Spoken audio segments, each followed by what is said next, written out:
القديس بنتينوس. صباح الخير يا توتة. ايه ده؟ ايه اللي انت بتقريه؟ صباح النور. كنت بحاول اقرا القصة دي بس من اولها مش عارفة اقرا الاسم كويس. وريني كده قصة ايه؟ القديس بونتينوس. الله، دي حكاية جميلة قوي.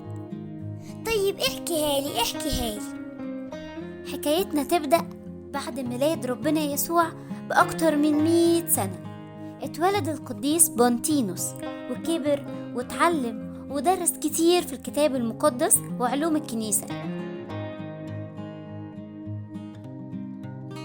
وعلشان هو كان شاطر جدا في علوم الكنيسة، بقى ايه يا ترى؟ بقى مدير مدرسة اسكندرية اللاهوتية. ايه مدرسة الاسكندرية اللاهوتية دي؟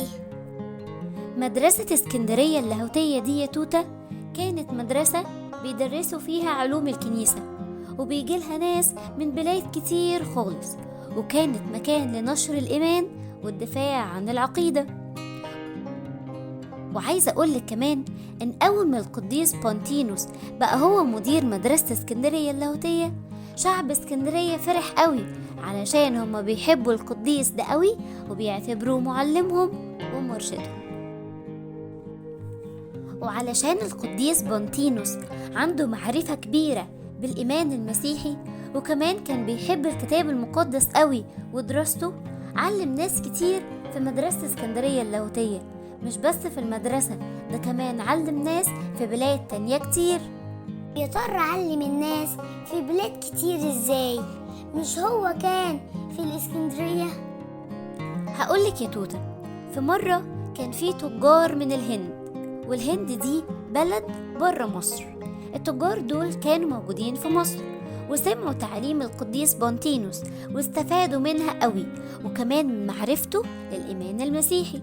وكان نفسهم جدا ان الناس في بلدهم يسمعوا هما كمان التعاليم الحلوة دي، فطلبوا من البطرك اللي كان موجود في الوقت ده، اللي هو البابا ديمتريوس البطرك رقم 12، طلبوا منه انه يسمح للقديس بونتينوس انه يروح معاهم الهند علشان يبشرهم ويعلمهم اكتر عن الايمان المسيحي.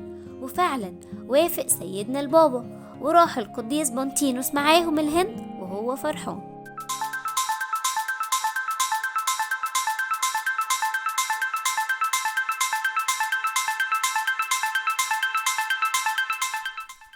وهناك في الهند علم القديس بونتينوس الناس، وكانوا فرحانين جدا بتعليمه الحلوة دي. وفي وقت تبشيره في الهند لقى نسخة من إنجيل القديس متى الرسول، كانت مكتوبة بخط إيد القديس متى نفسه، فجابها معاه وهو وراجع من الهند. وكمان هو وراجع عدى على بلاد كتير زي الحبشة وبلاد تانية كتير، وبرضه بشر في البلاد دي بالإيمان المسيحي. القديس بونتينوس كمان يا توتة كان بيحب الكتاب المقدس قوي ووصايا ربنا اللي موجودة فيه، فكان نفسه ان كل الناس تعرف تقرأ الكتاب المقدس وتفهمه كويس علشان تنفذ وصايا ربنا المكتوبة فيه. يعني ايه الكلام ده؟ وهم الناس ما كانوش يعرفوا يقروا الكتاب المقدس؟ ايوه يا توتة، لان في الوقت ده كان كل قرايات الكتاب المقدس اللي بتتصلى في الكنيسة في مصر بتتقري باللغة اليونانية. المشكلة ايه بقى؟ ان في ناس كتير مش بيعرفوا لا يقروا ولا يتكلموا باللغة اليونانية دي، فبكده كان في ناس كتير مش عارفين يقروا الكتاب المقدس. ويا ترى القديس بونتينوس حل المشكلة دي ازاي؟ القديس بونتينوس يا توتة ترجم الكتاب المقدس من اللغة اليونانية اللي كان بيتقري بيها إلى اللغة القبطية، وهي اللغة اللي بيتكلم بيها شعب مصر. واللغة القبطية دي بتتكون من 25 حرف من اللغة اليونانية و7 حروف من اللغة المصرية القديمة. وبكده يكون القديس بونتينوس ترجم الكتاب المقدس كله من أول سفر التكوين اللي هو أول سفر في الكتاب المقدس لغاية سفر الرؤيا اللي هو آخر سفر في الكتاب المقدس. يعني ترجمه من أول سفر لآخر سفر كله من اللغة اليونانية للغة القبطية. ليه مكتوب جنب اسم القديس بونتينوس شارح كلمة الله؟ هقولك يا توتة، القديس بونتينوس مش بس ترجم الكتاب المقدس، ده كمان شرح الكتاب المقدس كله باللغة القبطية علشان الناس تقدر تقرأ الكتاب المقدس وتفهم الكلام الموجود فيه. علشان كده الناس سموا القديس بونتينوس بأن هو شارح كلمة الله. الله، ده القديس بونتينوس ده جميل قوي. فعلا يا توتة، القديس بونتينوس ده قديس حلو خالص، عرف ينفذ وصايا ربنا، وكمان عرف يستخدم علمه علشان يوصل كلمة ربنا للناس، وبكده هو كان فرحان والناس كمان كانوا فرحانين. وليه فرحانين كده؟